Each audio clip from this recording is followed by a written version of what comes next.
టిట్కో ఇళ్ళు అసలు ఎక్కడ మరి ఎవరికి అప్పచెప్పిన పాపలు లేవు. అలాగే కొన్ని కన్స్ట్రక్షన్ మొదలుపెట్టారు, పూర్తి అవ్వలేదు. ఇవాళ అన్ని వర్గాలని కూడా ఇవాళ ఈ రాష్ట్రం ఎక్కడుందంటే మళ్ళీ 20-30 సంవత్సరాలు వెనకపోయిన పరిస్థితి ఇవాళ రాష్ట్రంలో ఉంది. ఇవాళ ఇంత దుర్మార్గమైన పరిపాలన మీరు చేస్తూ మరి మా అధ్యక్షుడి కోసం మాట్లాడడం అంటే మరి ఏదో మరి చాలా దుర్మార్గంగా ఉంది. ఇది మీరు బాగా బుద్ధి తెచ్చుకోండి, మీ పరిపాలన బాగా చేయండి. మీరు 175 సీట్లు ఎందుకు గెలవలేమంటున్నారు? మీరు 175 సీట్లు కాదు, మీకు 150 ఓట్లోని ఆ ఒకటే తీసేసి మీకు ఏదే 15 తీసేసి మీకు కనీసం ఇవాళ 15 సీట్లు కూడా రావు. మీకు 150 ఓట్లోని మీకు ఆ ఒకటే తీసేసి మీకు 15 సీట్లు మాత్రమే వస్తాయి. నువ్వు రాసుకో జోగి రమేష్. నువ్వేంటి అనుకున్నావు, గెలిచిపోయాను కదా నేను పెద్ద గొప్పవాడినేమనుకున్నారు? ఎప్పుడు కూడా మేము ఒక ఓటమి గెలుపుగా తీసుకున్నాం. గెలిచిన వాడిని కూడా ప్రజల పక్షాన్ని ఎప్పుడు కూడా జనసేన పార్టీ ఉంటుంది. మా అధ్యక్షుడు ఇవాళ నిరంతరం కూడా ప్రజల పక్షాన పనిచేయడానికి సిద్ధంగా ఉన్నాం.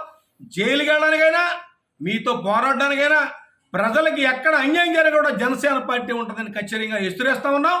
మీ ముఖ్యమంత్రి గారికి మీకు ఖచ్చితంగా రేపు రాబోయే రోజుల్లో తగిన గుణపాఠం చెప్తారు.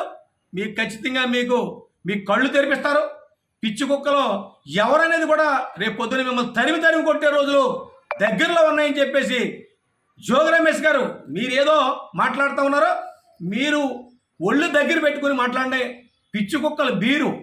జోగి రమేష్ నువ్వేదో మాట్లాడుతున్నావు, పిచ్చిగా మాట్లాడవంటే ఖచ్చితంగా రేపు దీనికి పర్యవసానం ఖచ్చితంగా నువ్వు అనుభవించి తీరాలి.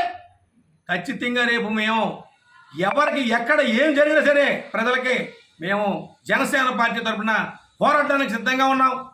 మా అధ్యక్షుల వారు ఏగా వాళ్తే మీకు దమ్ము ధైర్యం ఉంటే ఇలా ఛాలెంజ్ చేసేట నీకు ఏమైనా దమ్ము ఉంటే అరెస్ట్ చేసుకోమని రాష్ట్ర ప్రభుత్వాన్ని. నీకు దమ్ము ఉంటే అరెస్ట్ చేయవలసిందే. నీ సంగతి అంటే మేము తెలుపుతాం. నీకు దమ్ము లేదు, ధైర్యం లేదు, నువ్వు ఒక్కడో వెళ్ళు, ఇప్పటం గ్రామం వెళ్ళి నువ్వు ప్రజల మధ్యన తిరిగిరా. అక్కడ ఏమి కూలగొట్టలేదు అన్నావు కదా, కళ్ళు లేని కబోదూరు ఒక్కసారి వెళ్ళి చూడు. అక్కడ ఏం జరిగిందో చూస్తే నీకు తెలుస్తుంది. నిజంగా నీకు దమ్మున్నవాడు అయితే, నిజంగా మొగడు అయితే ఆ ఊరు నువ్వు ఒక్కడో వెళ్ళి చూసిరా. ఇవాళ మా అధ్యక్షుడు ఒక్కడో ధైర్యంగా వెళ్ళాడు. జన సైనికులు వెనకాల వచ్చేవాడు కూడా ఎవడున్నాడో పోలీసు సిబ్బంది తప్ప. వాళ్ళు కూడా మీకు ఖచ్చితంగా రేపు రాబోయే రోజుల్లో డిపార్ట్మెంట్ కూడా మీకు అందరికీ కూడా బుద్ధి చెప్తుంది. టైం కోసం వెయిట్ చేస్తున్నారు ఇవాళ రాష్ట్ర ప్రభుత్వంలో ప్రతి ఒక్కరు కూడా. ఆ టైం వచ్చినప్పుడు మిమ్మల్ని పాతాళంలోకి తొక్కుతారు ప్రజలందరూ కూడా. ప్రతి ఒక్కరు కూడా గమనిస్తూ ఉన్నారు. ప్రతిపక్షంలో ఉన్నవాళ్ళు అంటే